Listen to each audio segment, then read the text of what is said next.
সুপ্রিয় শিক্ষার্থী বন্ধুগণ, শুভ সন্ধ্যা। আমরা পূর্ববর্তী ক্লাসগুলোতে কারক ও বিভক্তি সম্পর্কে জেনেছিলাম। এছাড়াও প্রতিটা কারক সম্পর্কে আমরা বিস্তারিত আলোচনা করেছি।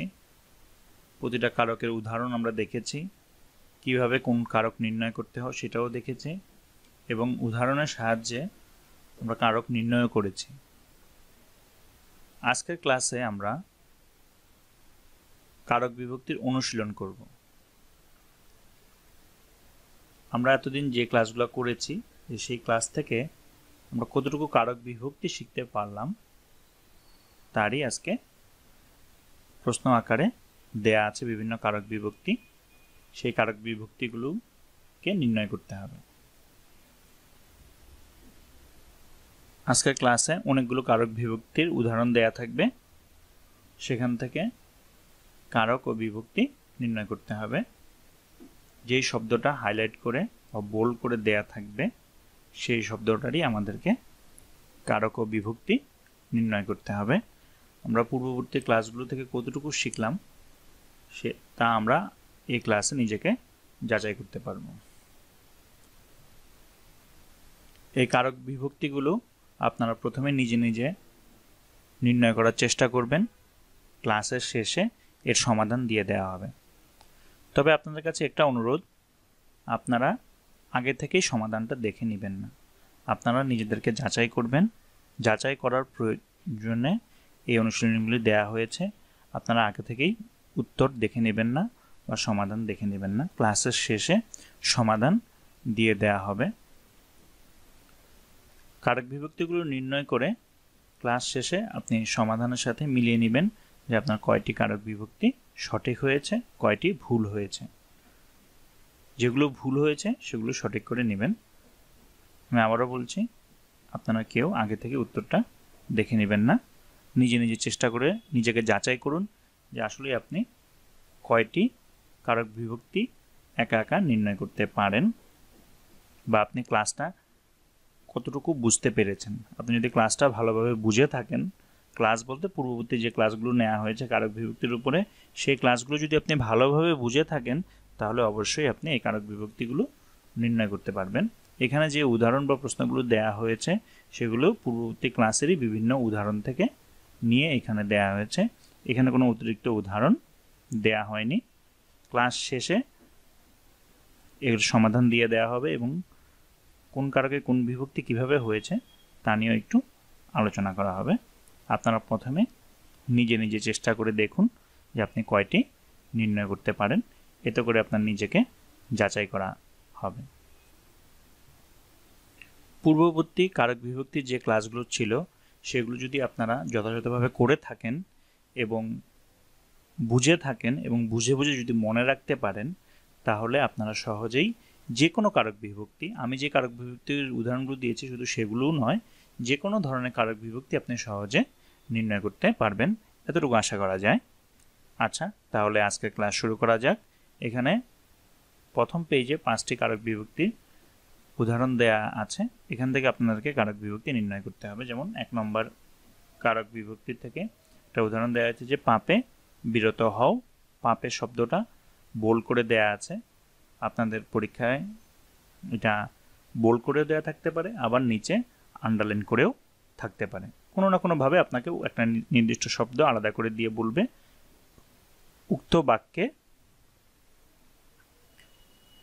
উক্ত শব্দটি কোন কারকে কোন বিভক্তি। যেমন পাপে বিরত হও বাক্যে পাপে শব্দটি কোন কারকে কোন বিভক্তি, এটা আপনাকে নির্ণয় করতে বলা হবে। তাহলে আপনার আগে নিজে চেষ্টা করুন।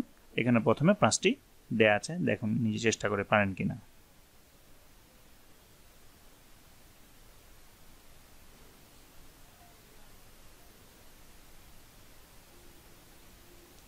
আপনাদের সুবিধার্থে আমি প্রশ্নগুলো বলে দিচ্ছি। 1 নম্বর হচ্ছে পাপে বিরত হও, পাপের নিচে দাগ, পাপে কোন কারকে কোন বিভক্তি নির্ণয় করতে হবে।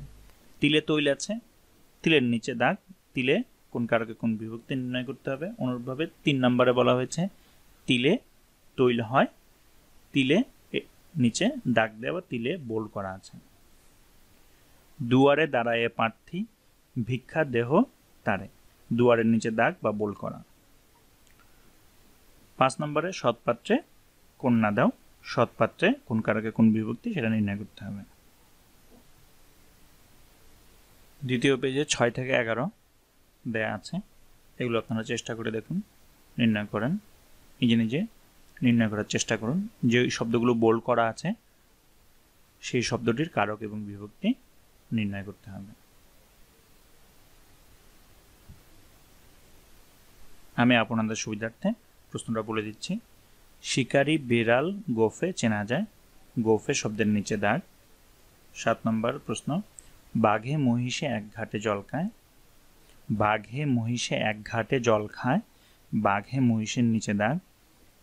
8 নম্বর, জলে কুমির ডাঙায় বাঘ, জলের নিচে দাগ।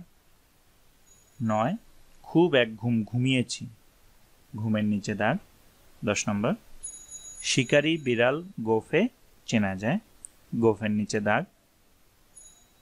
11 নম্বর, দেশ থেকে পঙ্গপাল চলে গেছে, দেশ থেকে নিচে দাগ। এই পেজে 12 থেকে 19 পর্যন্ত দেয়া আছে, আপনারা প্রথমে নিজে চেষ্টা করুন, দেখুন নির্ণয় করতে পারেন। নিজে চেষ্টা করুন যে দেখুন নিজে কয়টি নির্ণয় করতে পারেন। শেষে সমাধান দিয়ে দেওয়া হবে, আপনারা সমাধানের সাথে মিলিয়ে নেবেন। চেষ্টা করবেন সবগুলোই করার জন্য, ভুল হলেও করার জন্য, পরবর্তীতে মিলিয়ে নেবেন। আমি আপনাদের সুবিধার্থে প্রশ্নগুলো বলে দিচ্ছি। 12 নম্বর প্রশ্ন, আমার যাওয়া হবে না, আমার শব্দের নিচে দাগ।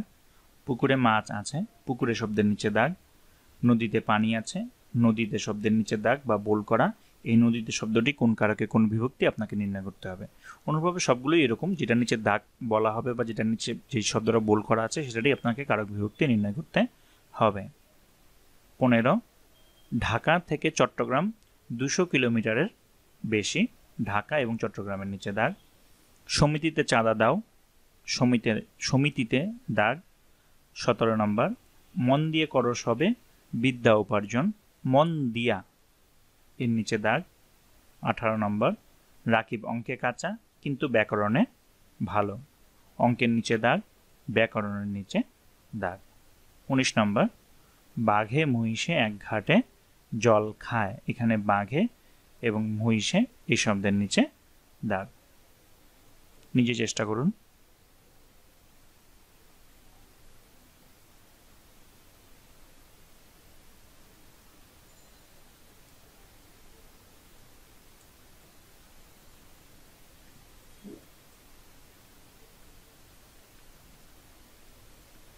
এখানে 20 থেকে 27 প্রশ্ন দেয়া আছে, নিজে চেষ্টা করুন। আমি আপনাদের সুবিধার্থে প্রশ্নগুলো বলে দিচ্ছি। 20 নম্বর কোশ্চেন, বাঁশি বাজে, বাঁশি শব্দের নিচে দাগ। 21 নম্বর, ডাক্তার ডাকো। 22, মন দিয়া করো সবে বিদ্যা উপার্জন, মন দিয়া শব্দের নিচে দাগ। ধোপাকে কাপড় দাও। 23 নম্বর। 24 নম্বর হচ্ছে, যেখানে বাঘের ভয় সেখানে সন্ধ্যা হয়। 25, মনে পড়ে সেই জ্যৈষ্ঠের দুপুরে পাঠশালা পলায়ন। 26, জল পড়ে পাতা নড়ে, জল এবং পাতা উভয় শব্দের নিচে দাগ।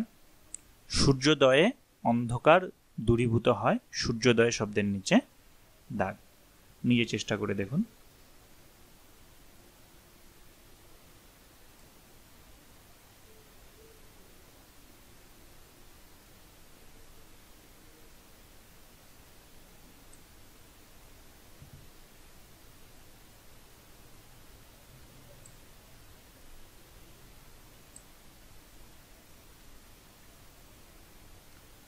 এখানে 28 থেকে 34 নম্বর পর্যন্ত দেয়া আছে, নিজেরা চেষ্টা করুন, দেখুন কয়টি নির্ণয় করতে পারেন। ক্লাস শেষে সমাধান দিয়ে দেওয়া হবে, আগে নিজে চেষ্টা করুন। আমি আপনাদের সুবিধার্থে আবারও প্রশ্নগুলো বলে দিচ্ছি। 28 নাম্বার, বোটা আলগা ফল গাছে থাকে না, বোটা আলগা শব্দের নিচে দাগ। বুলবুলিতে ধান খেয়েছে, খাজনা দিব কিসে, বুলবুলিতে শব্দের নিচে দাগ। 30 নম্বর হচ্ছে, আমারে তুমি করিবে ত্রাণ, এ নহে মোর প্রার্থনা, আমারে শব্দের নিচে দাগ। এত শঠতা, এত যে ব্যথা, তবু যেন তা মধুতে মাখা। 31 নম্বর কোশ্চেন হচ্ছে এত শঠতা এত যে ব্যথা তবু যেন তা মধুতে মাখা। মধুতে শব্দের নিচে দাগ। সোমবার থেকে পরীক্ষা শুরু, সোমবার থেকে শব্দের নিচে দাগ। 32 নম্বর কোশ্চেন। 33 নম্বরে বলা হয়েছে মুষলধারে বৃষ্টি পড়ছে। 33 নম্বরে বলা হয়েছে মুষলধারে বৃষ্টি পড়ছে, বৃষ্টি শব্দের নিচে দাগ। 34 নম্বরে বাবা বাড়ি নেই, বাড়ি শব্দের নিচে দাগ।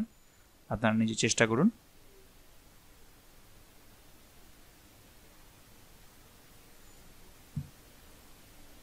এখানে 35 থেকে 42 পর্যন্ত দেয়া আছে। আপনারা নিজে চেষ্টা করে দেখুন কয়টি নির্ণয় করতে পারেন। আমি আপনাদের সুবিধার্থে প্রশ্নগুলো আবার বলে দিচ্ছি। 35 গাছ থেকে পাতা পড়ে। 36 শিক্ষক ছাত্রদের ব্যাকরণ পড়াচ্ছেন। 37 খিলিপান দিয়ে ওষুধ খাবে। 38 বাবাকে বড্ড ভয় পাই, বাবাকে শব্দের নিচে দাগ। 39 পুলিশ দ্বারা চোর ধৃত হয়েছে, পুলিশ শব্দের নিচে দাগ। 40 ঘরেতে ভ্রমর এলো গুনগুনিয়ে, ঘরেতে শব্দের নিচে দাগ। 41 সর্বাঙ্গে ব্যথা ওষুধ দেব কোথা, সর্বাঙ্গে শব্দের নিচে দাগ।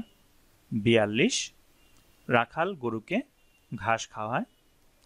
42 রাখাল গরুকে ঘাস খাওয়ায়, রাখাল শব্দের নিচে দাগ, গরুকে শব্দের নিচে দাগ। আপনাকে রাখাল এবং গরুকে উভয় শব্দের জন্যই কারক বিভক্তি নির্ণয় করতে হবে, চেষ্টা করুন। 43 এটাই শেষ প্রশ্ন। মন আমার নাচে রে আজিকে। নিজে চেষ্টা করুন, একটু পরেই আপনাদের প্রশ্নের সমাধানগুলো দিয়ে দেয়া হবে।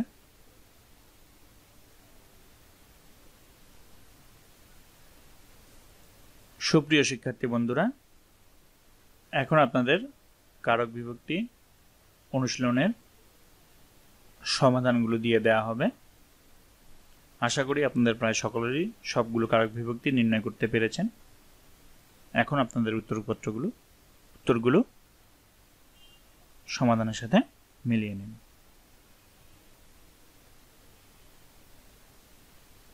আমাদের 1 নম্বর কোশ্চেন ছিল পাপে বিরত হও। পাপে শব্দের নিচে দাগ। পাপে শব্দটি কোন কারকে, কোন বিভক্তি সেটা আমাদেরকে নির্ণয় করতে হবে। এখানে বলা হয়েছে পাপে বিরত হও, পাপে শব্দের নিচে দাগ।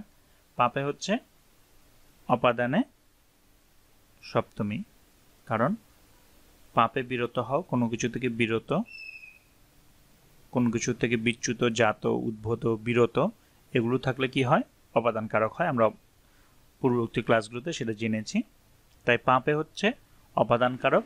পাপ একটা শব্দ, তার সাথে এ বিভক্তি যুক্ত হয়েছে। এ অ তে এই তিনটি বিভক্তি হচ্ছে সপ্তমী বিভক্তির অন্তর্গত। তাই পাপে অপাদান কারকে সপ্তমী বিভক্তির উদাহরণ। 2 তিলে তৈল আছে। তিলে শব্দের নিচে দাগ। এবং 3 নম্বর উদাহরণও দেখুন যে তিলে তৈল হয়। 2 নম্বরে আছে তিলে তৈল আছে, 3 তিলে তৈল হয়। এগুলো যখন আমরা কারক বিভক্তি আলোচনা করেছি, অপাদান কারক অধিকরণ কারক যখন আমরা আলোচনা করেছি, তখন দুটার মধ্যে কি পার্থক্য সেটা আলোচনা করেছিলাম। এখন আবার আলোচনা করছি। তিলে তৈল আছে, তৈলটা কোথায়, কোনো একটা জায়গায় নিহিত আছে, কোনো একটা আধারে আছে। অধিকরণ কারকের মূল জিনিস হচ্ছে আধার। তা কিসের আধারে, তিলের আধারের কি রয়েছে, তৈল রয়েছে। তাই এখানে তিলে শব্দটা হচ্ছে অধিকরণ কারক, এবং তিলের সাথে এ বিভক্তি, তাই এটা অধিকরণে সপ্তমী। পক্ষান্তরে তিলে তৈল হয়। তিলে শব্দের নিচে দাগ। তিলে তৈল হয়, এখানে তিলে তৈল হয় মানে তৈলটা তিল থেকে উৎপন্ন হচ্ছে বা জাত হচ্ছে বোঝানো হচ্ছে। এখানে তৈল দিয়ে বা তিলে তৈল হয়, তৈল কি হচ্ছে না, যে তিলের আধারে আছে সেটা বোঝানো হচ্ছে না। এখানে বোঝানো হচ্ছে কি উৎপন্ন বা জাত। আর আমরা অপাদান কারকের ক্ষেত্রে জানি যে উৎপন্ন বা জাত হলে কি হয়, সেটা অপাদান কারক হয়। তাই এখানে তিলে অপাদান কারকে সপ্তমী বিভক্তির উদাহরণ। এই দুটি উদাহরণ আপনারা একটু ভালোভাবে মনে রাখবেন এবং চেষ্টা করবেন আলাদা করে মনে রাখতে। অনেক সময় কনফিউশন সৃষ্টি হয়। 4 নম্বর দুয়ারে দাঁড়ায় প্রার্থী, ভিক্ষা দেহ তারে। দুয়ারে শব্দের নিচে দাগ। দুয়ারে একটা স্থান, এই কারণে এটা হচ্ছে অধিকরণ কারক। দুয়ারে দাঁড়ায় প্রার্থী, অধিকরণে সপ্তমী, দুয়ারে শব্দের নিচে দাগ, কারণ দুয়ারে এ বিভক্তি রয়েছে তাই সপ্তমী, এবং সামীপ্য অর্থে আমাদের অধিকরণ কারক হয়, সেটা আমরা দেখেছি। সামীপ্য অর্থে কি হয়, এখানে আমরা বলেছি যে সামীপ্য অর্থে ঐকদশিক অধিকরণ কারক হয়। আমরা যখন অধিকরণ কারক পড়েছিলাম তখন অধিকরণ কারকে আমরা 3 প্রকার অধিকরণ দেখেছিলাম: কালাধিকরণ, আধারাধিকরণ এবং ভাবাধিকরণ।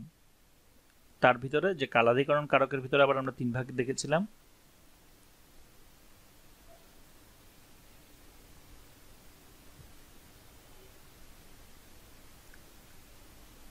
আধারাধিকরণ কারকের মধ্যে আমরা 3 ভাগ দেখেছিলাম, সেটা কি ঐকদেশিক, অভিব্যাপক এবং বৈষয়িক। তার ভিতরে এখানে আমরা কি বলেছি যে সামীপ্য অর্থে, সামীপ্য মানে কি দুয়ারের নিকটে, দুয়ারে দাঁড়ায় প্রার্থী। আমরা এখানে কি বলেছি, দুয়ারে দাঁড়ায় প্রার্থী ভিক্ষা দেহ তারে। প্রার্থী কোথায়, দুয়ারের সন্নিকটে দাঁড়ায় বা দুয়ারের কাছে বা সামীপ্য অর্থে। এখানে এর জন্য এটা বলেছে সমীপে, সমীপে দুয়ারের সমীপে দাঁড়ায় প্রার্থী। মানে সমীপ্য অর্থ কি হয়, ঐকদেশিক হয়। যেমন আরেকটা উদাহরণ দিই, রাজার দুয়ারে হাতি বাঁধা। তো কি, হাতি রাজার দুয়ারের সন্নিকটে বা সমীপে আছে, তাই এটা হচ্ছে রাজার দুয়ারে ক্ষেত্র, সেটা কি হবে, সামীপ্য অর্থে ঐকদেশিক অধিকরণ হবে।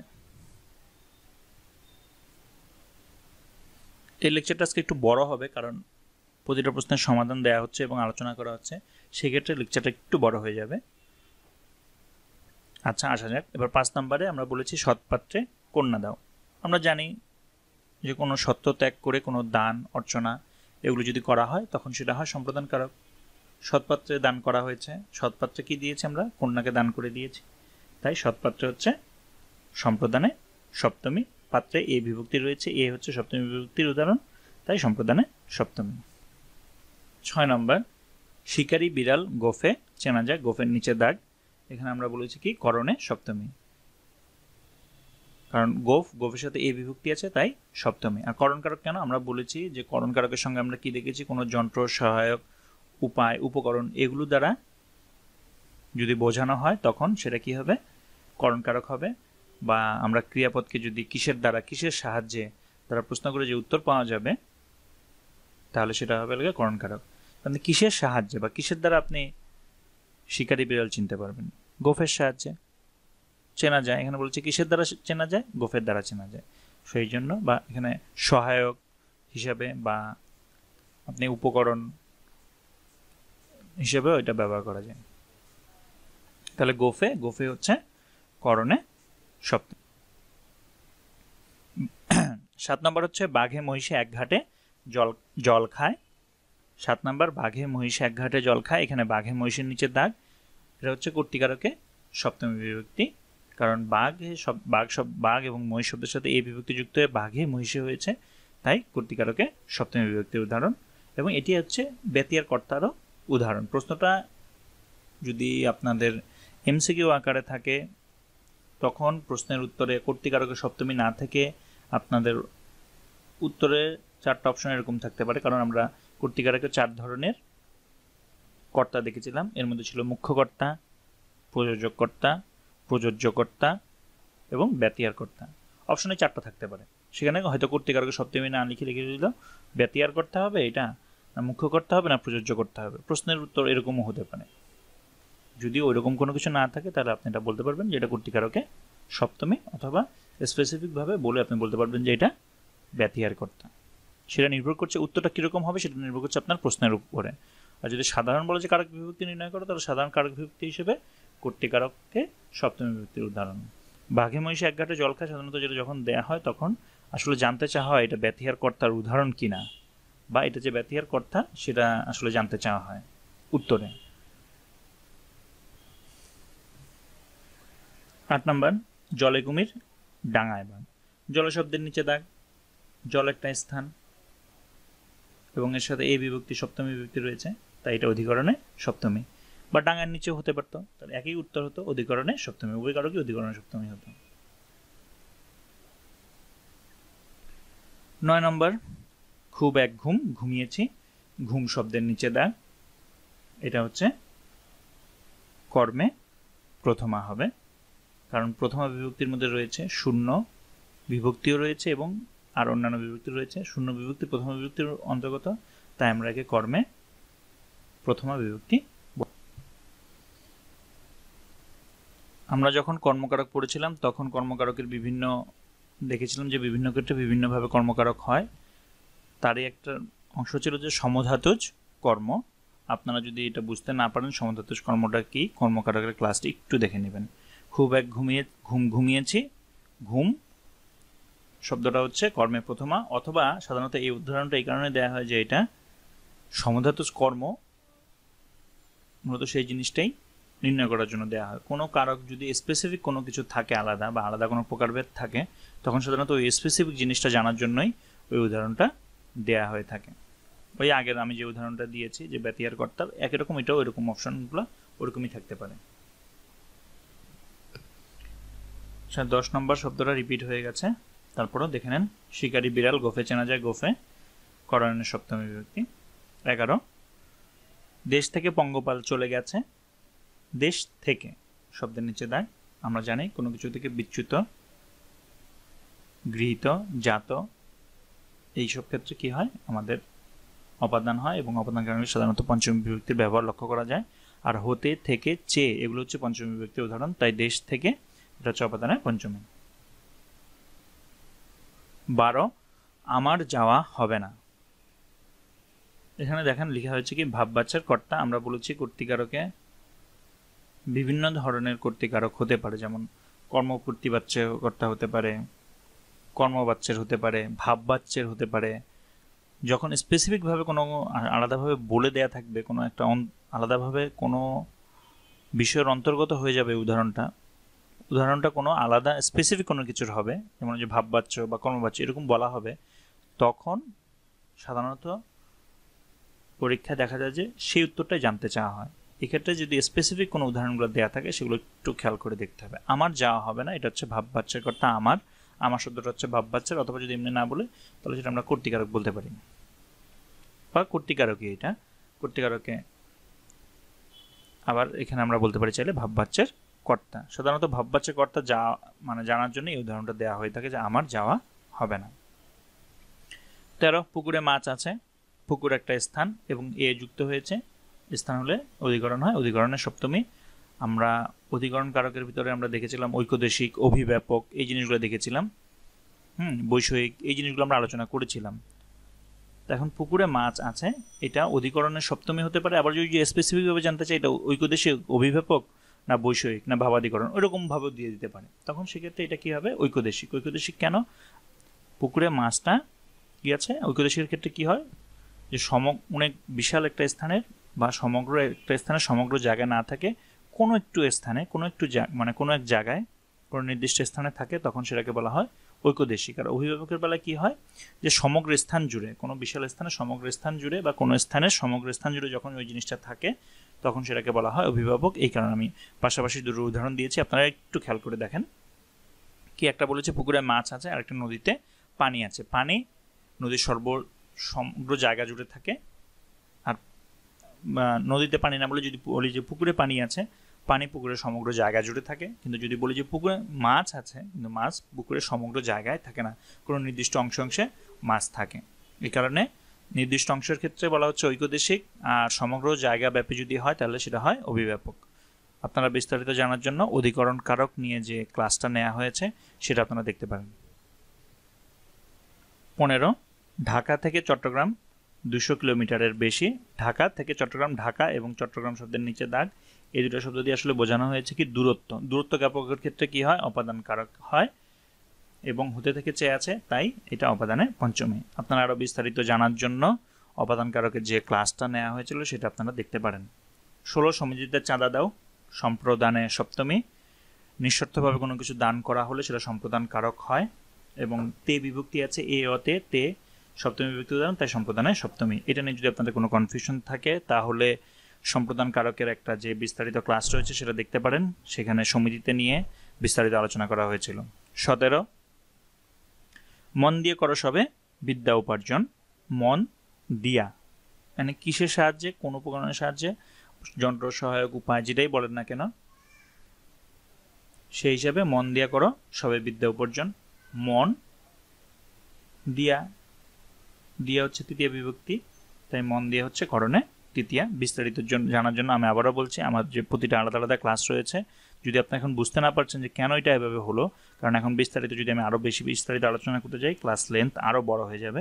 সেক্ষেত্রে আপনারা একটু কষ্ট করে, যদি কোনো স্পেসিফিক কারক আপনারা বুঝতে না পারেন, সেই ক্ষেত্রে সেই ক্লাসটা আপনারা দেখে নিতে পারেন। প্রতিটা কারক নিয়ে বিস্তারিত আলোচনা করা হয়েছে এবং এই উদাহরণগুলো ওখান থেকেই দেয়া হয়েছে।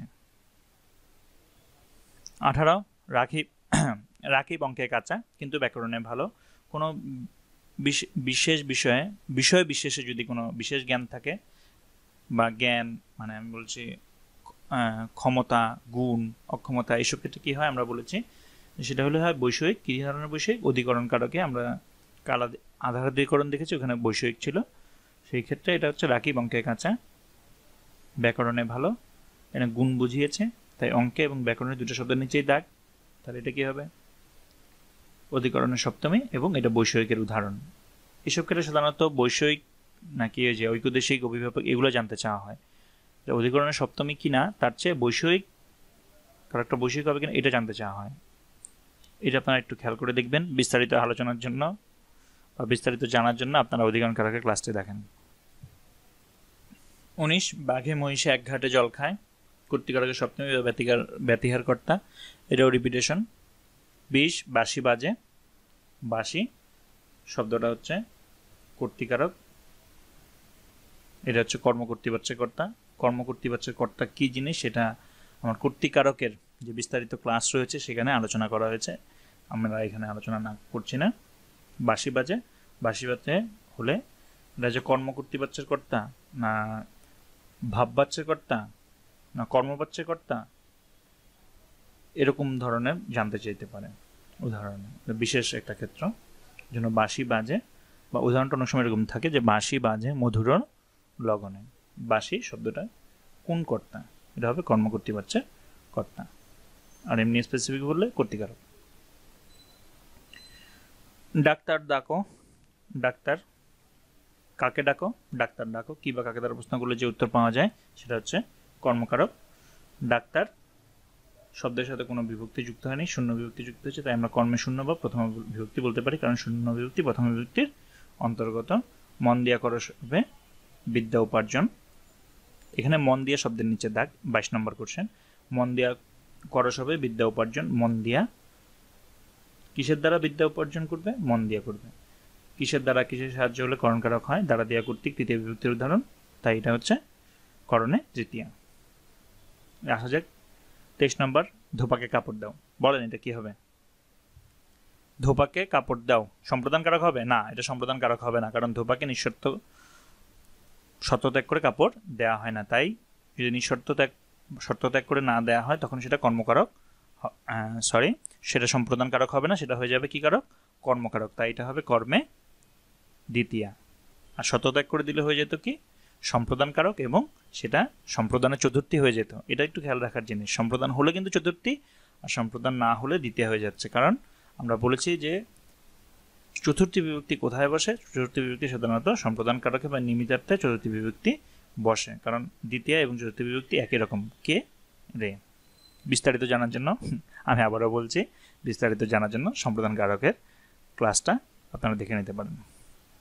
24 যেখানে বাঘের ভয় সেখানে সন্ধ্যা হয়, কোনো কিছু থেকে ভীত, জাত, এগুলো বলে কি হয়? প্রধান কারক। ভীত, ভয়ের কথা বলা হয়েছে, তার বাঘ, বাঘের সাথে র বিভক্তি যুক্ত হয়েছে, র এর ষষ্ঠী বিভক্তি উদাহরণ, তাই অপদানের ষষ্ঠী। 25 মনে পড়ে সেই জ্যৈষ্ঠের দুপুরে পাঠশালা পলায়ন। একই রকম পলায়ন হলেও আমরা উদাহরণ দেখেছি, পলায়ন এর ক্ষেত্রেও আমরা দেখেছি যে এটা কি হয়? অপদান কারক হয়। পাঠশালা শব্দের নিচে দাগ, এখানে কোনো বিভক্তি যুক্ত হয়নি, শূন্য বিভক্তি প্রথম বিভক্তির অন্তর্গত, তাই অপদানে প্রথমা। জল পড়ে পাতা নড়ে। 26 নম্বরটা দেখেন, বলা হয়েছে জল পড়ে পাতা নড়ে। জল পড়ে পাতা নড়ে, জলের শব্দের নিচে দাগ, পাতা শব্দের নিচে দাগ, এগুলা কর্তৃকারকের উদাহরণ। উভয় জল এবং পাতা উভয় শব্দে কোনো ধরনের বিভক্তি যুক্ত হয়নি, তাই এটা কর্তৃকারকের প্রথমা। এটা আপনার উভয়টাই হবে যে কি, জলটাও কর্তৃকারকের প্রথমা, পাতাও কর্তৃকারকে প্রথমা। দুইটা শব্দের নিচে এখানে হাইলাইট করা আছে, দুইটা শব্দ না থেকে শুধু পাতা, শুধু জল, যে কোনো শব্দে হাইলাইট করা থাকতে পারে, যে কোনো একটা শব্দে।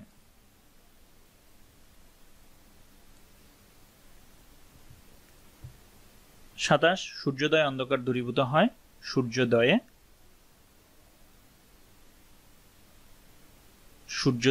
আমাদের হচ্ছে অধিকরণ কারকে সপ্তমী। এটা আলাদা একটা ভাগ ছিল যে ভাবাদিকরণ। আমরা দেখেছি অধিকরণ কারক 3 ধরনের, কালাদিকরণ, আধারাদিকরণ, ভাবাদিকরণ। এটা সূর্যোদয় অন্ধকার দূরীভূত হয়, এটা হচ্ছে ভাবাদিকরণ। এবং ভাবাদিকরণে সাধারণত কি হয়, সপ্তমী বিভক্তির ব্যবহার হয়, তাই একে ভাবে সপ্তমী বলে। বিস্তারিত জানার জন্য আমার অধিকরণ কারকের ক্লাসটি দেখুন। এটাকে আপনি অধিকরণ কারকের সপ্তমী বলতে পারেন অথবা ভাবে সপ্তমী। স্পেসিফিক ক্ষেত্রে অনেক সময় ভাবে সপ্তমী এটাই জানতে চাওয়া হয়। বোটা আলগা ফল গাছে থাকে না, কোনো কিছু থেকে বিচ্যুত, তাই অপাদানে আপনারা প্রথমা বিভক্তি, শূন্য বিভক্তি বা অবিভক্তি যেটাই বলেন, কারণ প্রথমা বিভক্তির ভিতরে শূন্য, অ এগুলো রয়েছে, তাই বোটা আলগা অপাদানে প্রথমা। বুলবুলিতে ধান খেয়েছে, খাজনা দিব কে, সে বুলবুলি নিজেই খেয়েছে। কে খেয়েছে, বুলবুলি খেয়েছে, এখানে তে বিভক্তি যুক্ত হয়েছে, বুলবুলির সাথে তে, তাই কর্তৃকারকে সপ্তমী। আমারে তুমি করিবে ত্রাণ, এ নহে মোর প্রার্থনা। কারে? আমারে। আমারে তুমি করিবে ত্রাণ, আমারে, আমি থেকে আমারে। কে রে বিভক্তি, কে এবং রে দুইটা হচ্ছে দ্বিতীয় বিভক্তি, তাই এখানে রে হচ্ছে কর্মে দ্বিতীয়া। কারণ কর্মকারকে কি বা কাকে কাকে ত্রাণ করবে? আমারে বা আমাকে, তাই এখানে কর্মে দ্বিতীয়া। 31 নম্বর আসা যাক। এত শঠতা, এত যে ব্যথা, তবু যেন তা মধুতে মাখা। এই উদাহরণটা একটু খেয়াল করে দেখেন। এখানে বলেছে মধুতে মাখা, কিসের দ্বারা বা কিসের সাহায্যে মাখা বা কি দিয়ে মাখা? মধুতে মাখা, তাই এটা হচ্ছে কি করণ। করণে তে বিভক্তি আছে, তাই মধুতের সাথে তে বিভক্তি, তে সপ্তমীর উদাহরণ, করণে সপ্তমী হবে। তাই সোমবার থেকে পরীক্ষা শুরু। আরম্ভ হলেও কি হয়, সাধারণত অপাদান কারক হয়। আমরা অপাদান কারকের বিস্তারিত ক্লাসে দেখেছিলাম যে আরম্ভ, তারপরে দূরত্ব জ্ঞাপক, নিক্ষেপ, এসব ক্ষেত্রে কি হয়, অপাদান কারক হয়ে থাকে। সোমবার থেকে পরীক্ষা শুরু, আরম্ভ বোঝানো হয়েছে, তাই সোমবার থেকে শব্দটা হচ্ছে অপাদান কারকে পঞ্চমী। হতে থেকেছে পঞ্চমী বিভক্তির উদাহরণ।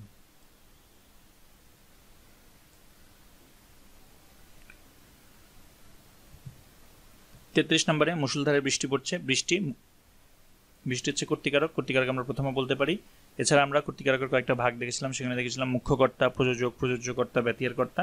বৃষ্টি পড়ছে, বৃষ্টি এখানে মুখ্যকর্তার উদাহরণ হতে পারে। বাবা বাড়ি নেই। বাড়ি একটা স্থান, তাই অধিকরণে শূন্য বা প্রথমা বিভক্তি। গাছ থেকে পাতা পড়ে, কোনো কিছু বিচ্যুত, থেকে পঞ্চমী বিভক্তি, তাই গাছ থেকে অপাদানে পঞ্চমী। শিক্ষক ছাত্রদের ব্যাকরণ পড়াচ্ছেন। এটা একটু ভালো করে দেখেন। শিক্ষক ছাত্রদের ব্যাকরণ পড়াচ্ছেন, এটা হচ্ছে শিক্ষক। শিক্ষক হচ্ছেন প্রযোজক কর্তা। প্রযোজ্যকর্তা কাকে বলে সেগুলো আমরা কর্তৃকারকের বিস্তারিত ক্লাসে দেখেছি, তাই এখানে বলবো না।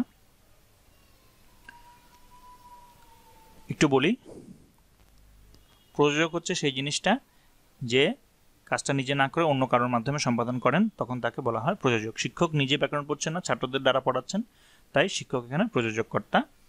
এবং ছাত্ররা হচ্ছে প্রযোজ্যকর্তা। খিলিপান দিয়ে ওষুধ খাবে। খিলিপানের ভিতর কি দিয়ে বলতে নিহিত অর্থে হয়তো এখানে বোঝানো হয়েছে। নিহিত এই কারণে বলা হয়েছে খিলিপানের ভিতর দিয়ে ওষুধ খাবে, মানে ওষুধ খিলিপানের ভিতরে দিয়ে খাবে, মানে খিলিপানের ভিতর ওষুধ দিয়ে তারপর খাবে। নিহিত অর্থে সেই ক্ষেত্রে আমরা ওটা বলতে পারি যে অধিকরণে তৃতীয়া, কারণ তারা দিয়ে কর্তৃক দিয়ে আছে এখানে, তাই এটা অধিকরণে তৃতীয়া হবে। ভীত, কোনো কিছু থেকে ভীত হলে, ভয় পেলে, সেখানে কি হয়, অপাদান কারক হয়। 38 নম্বর, বাবাকে বড্ড ভয় পায়। বাবাকে শব্দের নিচের দাগ, কে রে দ্বিতীয় বিভক্তি উদাহরণ, তাই বাবাকে অপাদানে দ্বিতীয়া। 39 নম্বরটা দেখেন। পুলিশ দ্বারা চোর ধৃত হয়েছে। পুলিশ দ্বারা চোর ধৃত হয়েছে, এটা কর্তৃকারকের প্রথমা বিভক্তি। এছাড়াও আমরা বলেছি কর্তা বিভিন্ন ধরনের কর্তা হতে পারে, এটা হচ্ছে কর্মবাচ্যের কর্তা। 40, ঘরেতে ভ্রমর এলো গুনগুনিয়ে। কোথায়, কোন জায়গায়, স্থান, ঘরেতে, তাই এটা অধিকরণে সপ্তমী। তে বিভক্তি আছে, তাই সপ্তমী। 40 নম্বর হচ্ছে অধিকরণে সপ্তমী, ঘরেতে।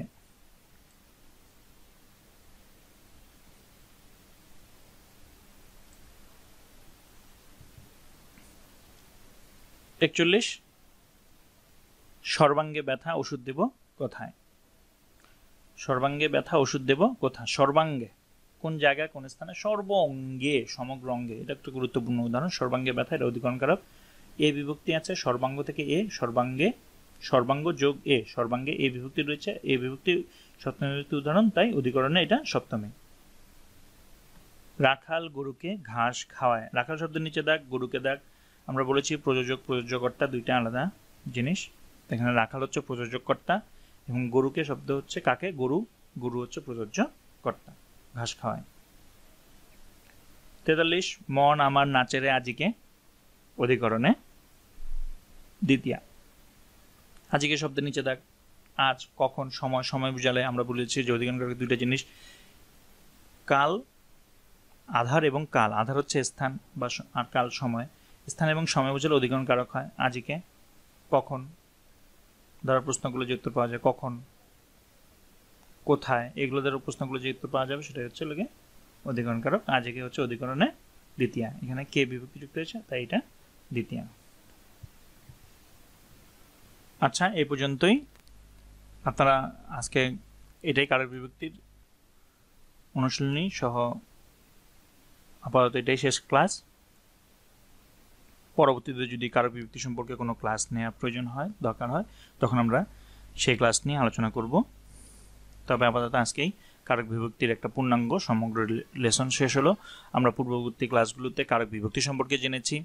প্রতিটা কারক, কর্তৃকারক থেকে শুরু করে আমরা কর্তৃকারক, কর্মকারক, করণকারক, সম্প্রদান কারক, অপাদান কারক, অধিকরণ কারক নিয়ে বিস্তারিত আলোচনা করেছি। এগুলোর উদাহরণ দেখেছি, কিভাবে নির্ণয় করতে সেটা দেখেছি। আজকে ক্লাসে আমরা অনুশীলন আলোচনা করলাম, মানে ওই কারকগুলোরই বিভিন্ন উদাহরণ নিয়ে আমরা প্রশ্ন দিয়েছি এবং সেটার উত্তর আমরা দিয়েছি। কোন কারকে কোন বিভক্তি কিভাবে হয়েছে সেটা আলোচনা করেছি। আশা করা যায় এই সমগ্র ক্লাসগুলো যদি আপনারা করেন তাহলে আপনারা সহজেই যে কোনো কারক বিভক্তি আপনারা নির্ণয় করতে পারবেন। ধন্যবাদ, ভালো থাকবেন সকলে।